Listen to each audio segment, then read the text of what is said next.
Hello everyone, welcome to another video of this revision series.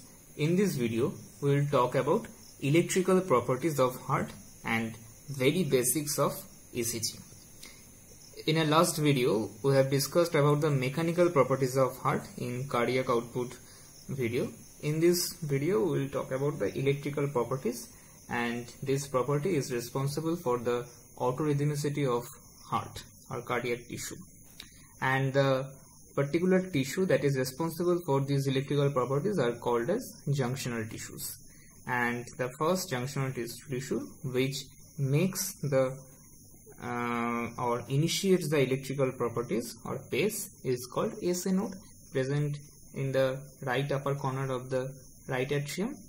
And from this SA node, the electrical impulse goes through three internodal tract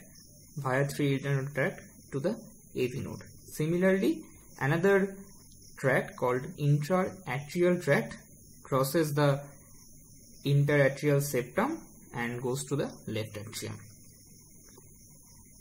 After reaching to the AV node, the impulse runs through bundle of His, and this bundle of His just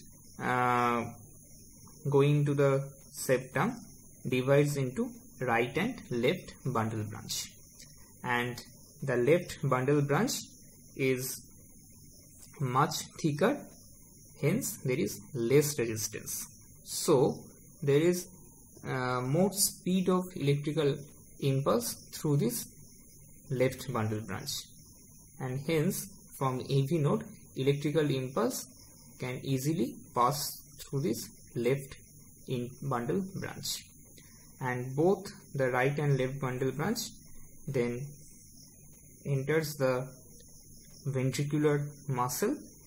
In case of left bundle branch, the bundle branch divides into anterior and posterior fascicles, and after it terminates, it has some branch called Purkinje fibers. Similarly, right bundle branch has also Purkinje fibers at the time of termination. So the total pathway is like from SA node to AV node, then bundle of His, right or left bundle branch. Left bundle branch is much thicker and it divides into anterior and posterior fascicles, and finally both the bundle branch terminates into Purkinje fibers. Now one by one, SA node.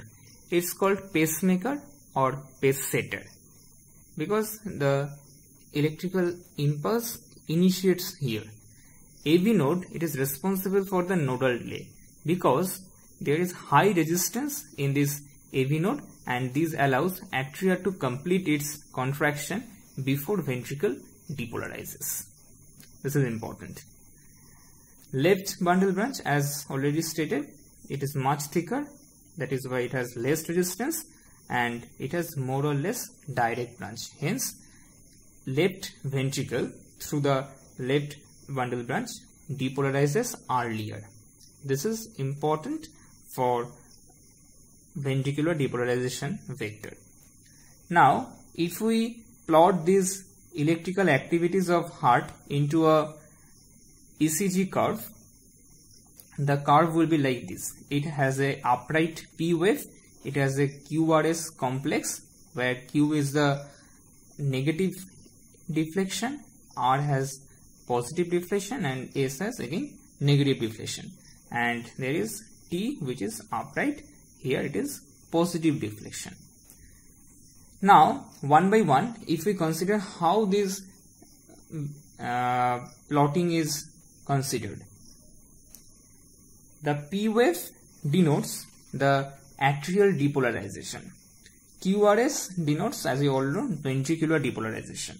T wave, ventricular repolarization. So when the electrical impulse runs through interatrial fibers from right atrium to left atrium, there is a wave of electrical impulse called as P vector, and if we place a chest lead as a part of ECG examination on the precordium, then the lead will perceive this vector as coming towards it, and it will plot in the curve as positive deflection. So we find P wave as upright. Again, as there is electrical activity going through left ventricular branch, left bundle branch is quite earlier than right bundle branch due to less resistance. Hence, electrical vector, the resultant vector, will from left bundle branch to right bundle branch, or in the septum from left side to right side.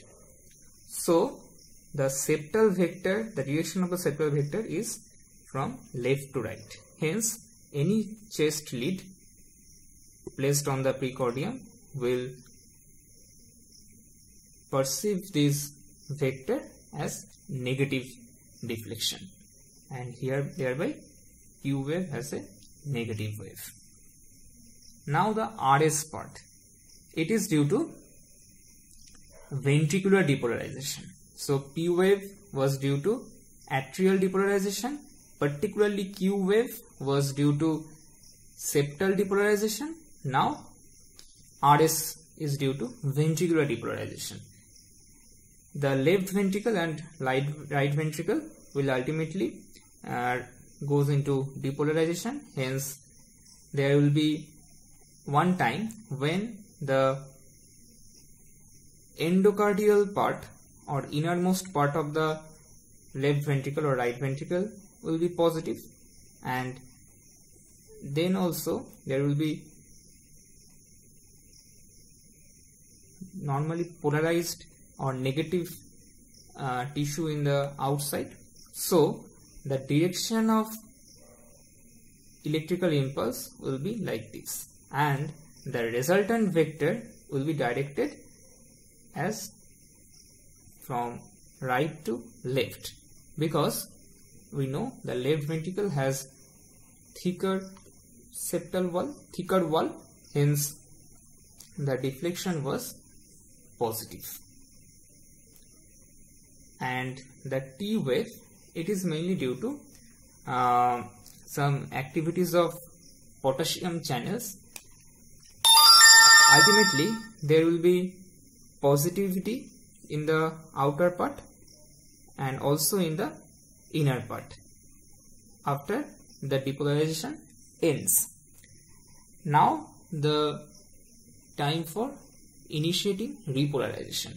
This time repolarization starts from outside inwards, because the potassium channel present in the precordial part or outer part, as the potassium channel opens earlier in the outer part than inner part, so repolarization starts in the outer aspects earlier than the inner aspect. So now the